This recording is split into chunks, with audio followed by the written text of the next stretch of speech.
পেয়েছে না বেরা। এটা হলো মদিনাতুল আউলিয়া, আউলিয়াদের নগর, আউলিয়াদের শহর চট্টগ্রাম। অপরূপ রূপে সজ্জিত করেছেন আল্লাহ সুবহানাহু ওয়া তাআলা। এটা আল্লাহ সুবহানাহু ওয়া তাআলার ইহসান। পাশে রয়েছে বন্দর, এটি সমুদ্র বঙ্গোপসাগরের সাথে সংযুক্ত কর্ণফুলী নদী, পাশে রয়েছে বঙ্গোপসাগর। এই নগরীতে কত সুন্দর নিরিবিলি পরিবেশ, দূর দূরান্ত থেকে মানুষ এসে এখানে বন্দরে এবং ইপিজেড জোন এলাকায় এরপরে বিভিন্ন শিল্প প্রতিষ্ঠানে রিজিকের সন্ধানের ব্যবস্থা আল্লাহ করেছেন, রিজিক তালাশ করার জন্য।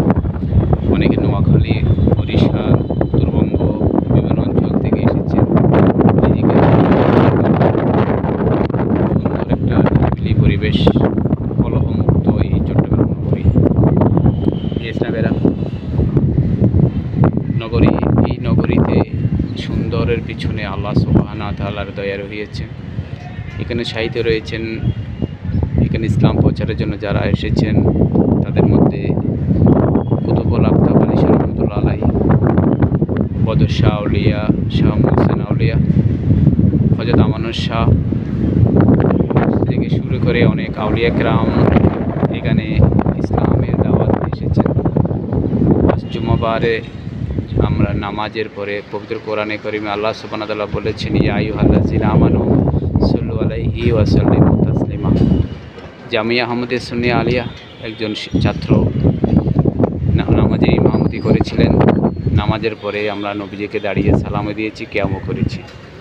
আল্লাহ সুবহানাহু ওয়া তাআলা বলেছেন তাসলিমা, অর্থাৎ বেসামানভাবে।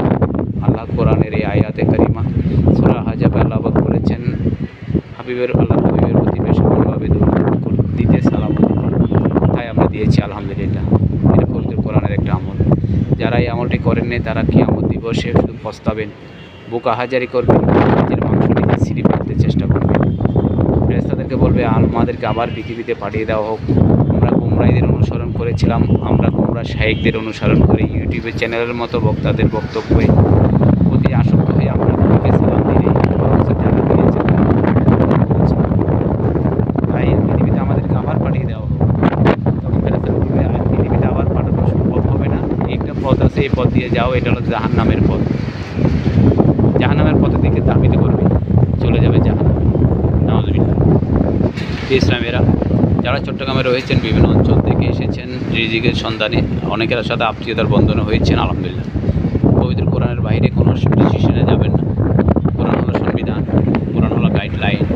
এই কোরআন মতে আমার জীবন চলবে। কোনো শায়েখ পূজারি আমরা কখনো হব না, কখনো বক্তার কোনো বক্তব্যে আমরা বিচলিত বা অনুপ্রাণিত হব না। কোরআন আমাদের সংবিধান, রসুল আমার নেতা, রসুলের নির্দেশ মেনে চলব। আল্লাহ সুবহানাহু ওয়া তাআলা আমাদের সন্তুষ্ট হবেন, রাজা হবেন।